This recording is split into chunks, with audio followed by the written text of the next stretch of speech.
വള രാവിലെ ഇന്നത്തെ ദിവസം രാവിലെ മിറാഷ് പോയി കണ്ട് ആകെ നമ്മൾ വല്ലാത്ത അവസ്ഥയിൽ നിന്നാണ്. വളയുടെ ഈ പറഞ്ഞ പോലെ ട്രെയിലറൊക്കെ അടിപൊളിയായിരുന്നു, നല്ല കളർഫുൾ ട്രെയിലറൊക്കെ കണ്ടാണ് വള കാണാൻ കയറിയത്.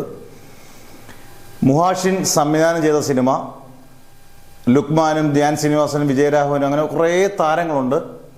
ഈ സിനിമ നമുക്ക് ഇങ്ങനെയാണ് പറയുന്നത്. നമ്മൾ ചില സിനിമകളൊക്കെ കണ്ടിട്ട് ഇറങ്ങി കഴിയുമ്പം ഒന്നും പറയാൻ പറ്റാത്തൊരവസ്ഥയുണ്ടല്ലോ, ഒന്നും പ്രത്യേകിച്ച് പറയാനില്ല.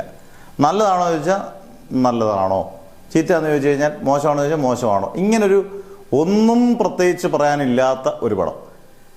വളരെ സിമ്പിളായിട്ടൊരു സബ്ജക്റ്റ്, നല്ല ഗംഭീരമായിട്ടൊരു സബ്ജക്റ്റ്, പക്ഷെ എക്സിക്യൂട്ട് ചെയ്യുന്നതിൽ പൂർണ്ണ പരാജയമായിപ്പോയി.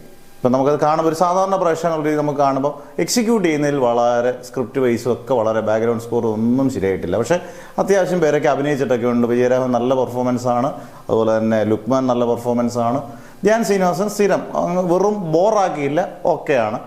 പക്ഷെ എവിടെയൊക്കെയോ വള കുലുങ്ങിയില്ല, പൊട്ടിയോ എന്നൊക്കെയുള്ള സംശയം നമുക്ക് തോന്നും. വളരെ സിമ്പിളായൊരു സാധനം എക്സിക്യൂട്ട് ചെയ്ത് എന്തൊക്കെയോ മിസ്സിങ് നമുക്ക് ഫീൽ ചെയ്യുന്ന രീതിയിലുള്ള പടം. എന്തായാലും ഒരു ബോക്സ് ഓഫീസിൽ വിജയമാകത്തില്ലെന്നുള്ളത് ഉറപ്പാണ്. OTT-യിലൊക്കെ ആൾക്കാർ കണ്ട് ഒരു വൺ ടൈം ഒക്കെ വാച്ചബിളായിട്ട് നമുക്ക് OTT-യിൽ തോന്നിയേക്കാം.